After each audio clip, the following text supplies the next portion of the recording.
रात के 12 बजे थे। अंधेरी सड़क पर एक बस हाईवे 66 से गुजर रही थी। ठंडी हवा बह रही थी और चारों ओर सन्नाटा पसरा हुआ था। बस में महज 6-7 लोग ही थे, जिनमें एक आदमी रवि खिड़की के पास बैठा ऊँघ रहा था। अचानक बस एक सुनसान स्टॉप पर रुकी। एक लड़की अंदर आई।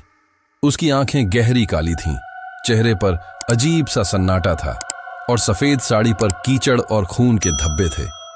बस के अंदर एक अजीब ठंडक छा गई।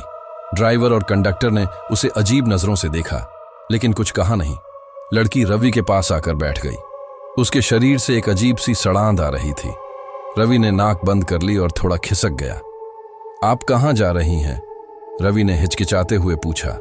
लड़की ने धीरे से जवाब दिया, जहां तुम जा रहे हो। रवि को झटका लगा। उसकी रीढ़ में सिहरन दौड़ गई।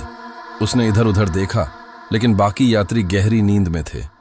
बस के अंदर का माहौल भारी और डरावना हो गया था। अचानक लड़की ने रवि का हाथ पकड़ लिया। उसकी उंगलियां बर्फ जैसी ठंडी थीं।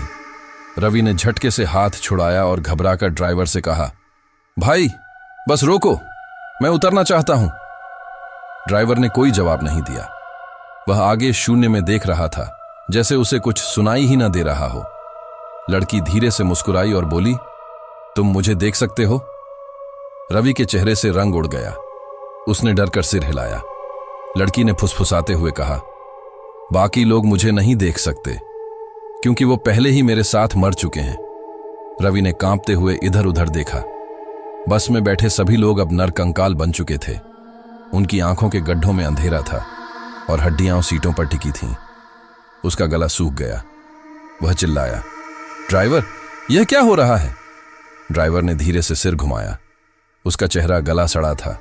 वह मुस्कुराया और बोला, यह बस जिंदा लोगों के लिए नहीं है। बस की रफ्तार बढ़ती जा रही थी। बाहर झांकने पर रवि ने देखा, बस सड़क पर नहीं थी, बल्कि हवा में उड़ रही थी। नीचे सिर्फ गहरी खाई थी। लड़की ने रवि के कान में धीरे से कहा, अब तुम भी हमारे साथ चलोगे? अचानक बस का दरवाजा खुला। किसी अदृश्य शक्ति ने रवि को खींच लिया और वह चीखता हुआ गहरी खाई में गिर गया। अगली रात वही बस फिर हाईवे 66 पर चल रही थी। अब एक नई सीट पर रवि बैठा था, ठंडी, बेजान और डरावनी शक्ल लिए।